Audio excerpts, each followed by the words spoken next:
Hi hello வணக்கம் welcome to பெரியவர் சின்னவர் YouTube channel. இன்றைக்கி நம்ம வந்து முருதேஸ்வரர் டெம்பிள் தாங்க போக போகிறோம். ஸோ இது வந்து ஃபேமிலி ட்ரிப்பு, ஃபேமிலியோடு எல்லோரும் போகிறோம், அப்பா அம்மா எல்லாரோட போகிறோம். ஸோ நீங்கள் தமிழ்நாட்டில் இருந்தீங்கன்னா இந்த டெம்பிளுக்கு வரணும் அப்படின்னு நினச்சிங்கன்னா நீங்கள் வந்து மேங்களூர் எக்ஸ்பிரஸ் இருக்குது சென்னையிலேருந்து, நீங்கள் அதில் வந்துட்டு மேங்களூர்லேருந்து பஸ்ஸோ இல்லை ட்ரெயினோ எடுத்து முருதேஸ்வரர் டெம்பிளுக்கு போய்க்கலாம். அப்படி இல்லை அப்படின்னா பெங்களூர் வந்துட்டிங்கன்னா பெங்களூர்லேருந்தும் ஸ்ட்ரைட்டாக உங்களுக்கு வந்து ட்ரெயின் இருக்குது, மார்னிங்லேயும் இருக்குது, நைட்லேயும் இருக்குது. ஸோ நீங்கள் இங்கேருந்து ட்ரெயினும் யூஸ் பண்ணி போகலாம், பஸ்ஸும் யூஸ் பண்ணி போகலாம். நாங்கள் வந்து எப்படி போனோம் அப்படின்னா இங்கேருந்து மேங்களூருக்கு வந்து ஃப்ளைட்டில் போயிட்டு அதுக்கப்புறம் அங்கேருந்து ட்ரெயின் எடுத்து நாங்கள் முருதேஸ்வரர் டெம்பிளுக்கு போனோங்க. ஸோ டைம் வந்து கம்மியாக இருக்குது, ஆனால் கோயிலுக்கு போயிட்டு சுவாமியை பார்த்துட்டு வரணும் அப்படின்னு நினச்சிங்கன்னா நீங்கள் இந்த மாதிரி ஃபெசிலிட்டிஸிலும் இருக்குது, நம்ம யூஸ் பண்ணிக்கலாம். இந்த கோவில் வந்து பார்த்திங்கன்னா அரபிக்கடலில் இருக்குது. ஸோ இது 3 பக்கமும் கடலால் சூழ்ந்த ஒரு கோவிலுங்க இது. இது வந்து மகாராஷ்டிராலேருந்து கோவா வழியாக வந்தால் இந்த கோவிலுக்கு சீக்கிரமாக ரீச் பண்ணலாம். அதே மாதிரி இந்த கோவில் இருக்க இடம் வந்து பார்த்திங்கன்னா நார்த்து கர்நாடகா அங்கே தான் இருக்குது. இது வந்து ரொம்ப பெரிய சிவன் சிலை வந்து இங்கே இருக்குங்க. இது வந்து ஆசியாவிலே 3வது பெரிய சிவன் சிலைன்னு அப்படின்னு சொல்கிறாங்க. அவ்வளோ பெரிய சிவன் சிலை இருக்குது. ரொம்ப நல்லாவும் இருக்கும், பிரமிப்பாக இருக்கும் பார்க்கும்போது சிவன் சிலையை.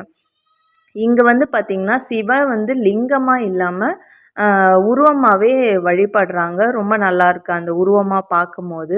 ஸோ கோபுரங்கள்லாம் ரொம்ப வித்தியாசமாக இருக்கும். மற்ற டெம்பிள்களில் இருக்க கோபுரங்களை விட இந்த கோவில் கோபுரம் வந்து ஒரு கொஞ்சம் வித்தியாசம் தெரியும். நீங்கள் போய் பார்த்தீங்கன்னா ரொம்ப நேராக இருக்க மாதிரி இருக்கும் இந்த கோபுரம். ஸோ பார்க்குறதுக்கு ரொம்ப நல்லாயிருக்கும். இங்கே வந்து மேங்களூர்லேருந்து நம்ம வந்து முருதேஸ்வரர் போகிற வழி எல்லாமே நிறைய ஆறுகள் வருங்க. அதனால் நிறைய அந்த ஆறுகள் வர்றதுனால நல்லாயிருக்கும் பார்க்குறதுக்கு அந்த இடம்லாம். அதுவும் மழை டைம்லலாம் போனோம், மழை காலத்துலலாம் போனோம்னா நல்லா அந்த தண்ணியெலாம் நிறைய ஓடும் இல்லையா ஆற்றுகளில், அந்த ஆறுலாம் பார்க்கும்போது ரொம்ப நல்லாயிருக்கும் பார்க்குறதுக்கு, பசுமையாக இருக்கும் இந்த இடம். பொதுவாகவே பெங்களூர்லேருந்து இந்த நார்த்து கர்நாடகா போகும்போது, நார்த்து நோக்கி போகும்போது நிறைய இந்த மாதிரி மலைகள்லாம் இருக்கிறதுனால ரொம்ப பச்சை பசேல்னு ரொம்ப நல்லாயிருக்கும். அதுக்கப்புறம் இந்த கோவிலில் பார்த்திங்கன்னா நிறைய வந்து ராவணன் வந்து ரொம்ப பிடித்தமான ஒரு பக்தர் இல்லையா சிவபெருமானுக்கு. ஸோ ராவணன் பற்றின கதைகள்லாம் இங்கே நிறைய இருக்கும்.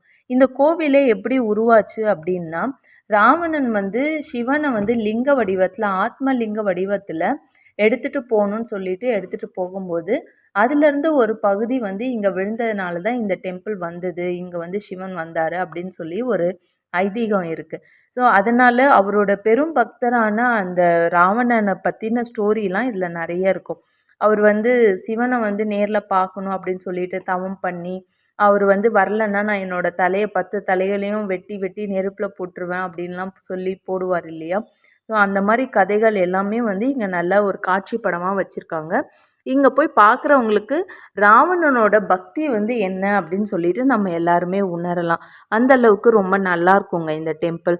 முழுக்க முழுக்க இது வந்து சிவனுக்கும் ராவணனுக்கும் இருக்க ஸ்டோரி தான் நிறைய இருக்கும்.